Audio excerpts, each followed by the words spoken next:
C'est une initiative que le Seigneur a inspirée à mon épouse et moi, parce que nous sommes serviteurs de Dieu, dont nous faisons ce que le Seigneur nous inspire, parce qu'il voulait restaurer sa vision dans le monde. Vous savez, la véritable liberté ne consiste pas à faire comme on veut, pour ensuite souffrir comme on ne veut pas. Elle consiste à comprendre ce pourquoi on a été créé et à avoir la liberté de le faire pour s'épanouir. La liberté pour un poisson, c'est de demeurer dans l'eau et de ne pas être mis dans la forêt. De la même manière, pour l'homme, la liberté consiste à découvrir quel est le plan de Dieu pour lui à le vivre. La vérité aujourd'hui, c'est que tous les 8 mars, on réunit les femmes, elles parlent des femmes, elles crient pour les femmes et que ça ne change rien. Parce que pour qu'une femme soit heureuse, il faut qu'elle le soit aux côtés et avec un homme. Et donc pour que l'homme soit épanoui et que la femme soit épanouie, il faut que les deux s'entendent, travaillent ensemble. Et l'idée qu'on mette les femmes ensemble seulement le jour de la fête des femmes, loin des hommes pour parler des femmes, a prouvé que cela n'est pas efficace. Dieu pense qu'il a créé l'homme, lui qui l'a créé, s'est pressé de dire l'homme seul ce n'est pas bon. Il faut qu'il soit avec une femme qui l'aide et qu'ensemble ils s'épanouissent. Et le problème de l'humanité aujourd'hui, c'est de vouloir séparer l'homme et la femme, soit de prétendre que l'homme peut se passer de la femme, soit de prétendre que la femme peut faire ce que l'homme devrait faire. Non, l'homme a des choses qu'il est le seul à pouvoir faire, la femme a des choses qu'elle est la seule à pouvoir faire. Chacun doit les découvrir, se mettre ensemble pour qu'ensemble ils soient heureux, pour qu'ensemble ils impactent le monde et fassent de leurs enfants des enfants épanouis. C'est la vision de cette conférence et le 8 mars pouvait être, selon Dieu je crois, la meilleure date pour lancer un peu ce pavé dans la mare et dire entre misogynes, féministes et entre autres homosexuels frustrés, transsexuels qui ne savent plus où se mettre, il y a une autre alternative, celle du Créateur qui dit un homme de pouvoir, oui, mais aux côtés d'une femme d'influence. C'est la vision de cette conférence, c'est ce que nous essaierons de démontrer. Nous ne voulons pas faire une conférence pour une conférence ou une conférence de plus.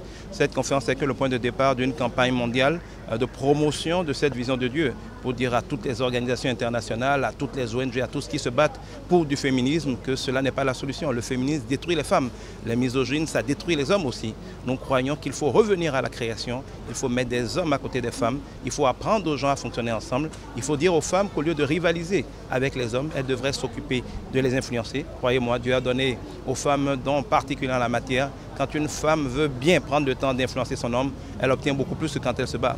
Et comme je l'aime bien le dire aussi, les hommes d'aujourd'hui, les hommes violents, les hommes méchants sont les hommes éduqués par des femmes. Si les femmes s'occupaient aussi de l'éducation des enfants, l'un des plus grands devoirs, l'une des plus grandes et des plus belles missions qu'elles ont reçues, les hommes seraient ce qu'elles voudraient. C'est parce que les femmes ne font pas leur devoir d'influence sur les enfants qu'elles ont de mauvais hommes. Si les femmes d'aujourd'hui éduquent bien leurs garçons, les femmes de demain auront de bons hommes. Je crois donc que Dieu a donné de grandes capacités aux femmes et nous voulons espérer que les hommes et les femmes vont marcher désormais ensemble. Nous voulons plaider pour cela, nous allons faire des plaidoyers pour cela, nous allons faire des plaidoyers dans les assemblées nationales, dans les institutions internationales.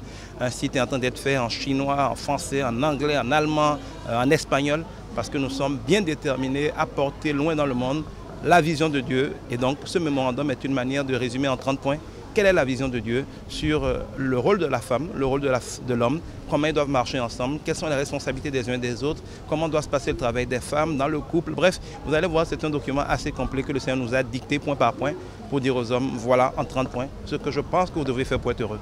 Et comme je le dis, moi je suis un cartésien. Descartes nous dit qu'il faut commencer par le doute méthodique. N'ayons pas des préjugés. Ça fait longtemps que chacun de nous essaie ce qu'il veut en amour ou dans les relations hommes-femmes. Ça donne ce que ça donne. Je voudrais proposer aux uns et aux autres de prendre un mois pour pratiquer le mémorandum. Que ce soit un sujet de discussion dans les couples. Il va y avoir des pour, des contre. Certains vont dire ça je suis d'accord, ça je ne suis pas d'accord. C'est ça un référentiel. Ça permet d'ouvrir la discussion de manière structurée. Ça permet de s'entendre, ça permet de se mettre d'accord. Et ça permet de structurer aussi l'action afin que les couples guérissent. Parce que des couples épanouis, c'est des hommes heureux, c'est des femmes heureuses, c'est des enfants heureux. C'est un monde dans lequel les prisons seront vides, un monde dans lequel il y aura moins de criminels, un monde où il n'y aura plus besoin d'être homosexuel parce qu'on est frustré de son sexe, un monde où il n'y aura pas de travestis ou de transsexuels parce qu'ils ne sont pas contents de leur sexe. Nous rêvons de cela avec Dieu et nous y travaillerons tant qu'il nous en donnera la force. Pour le moment, nous croyons que la CIFI se fera tous les 2 ans. Mais comme je viens de vous le dire, ça va être une institution qui ne va pas se contenter de faire des conférences tous les 2 ans. C'est une institution qui va travailler à temps plein pour que cette voix de Dieu, de l'homme de pouvoir qui doit marcher aux côtés de la femme d'influence soit portée dans le monde. C'est-à-dire que dès aujourd'hui, nous sommes tous au travail, et vous, nos frères et sœurs journalistes avec nous, pour porter loin, pour convaincre, pour vulgariser ce message-là. Tous les 2 ans, nous ferons le point et puis nous irons plus loin.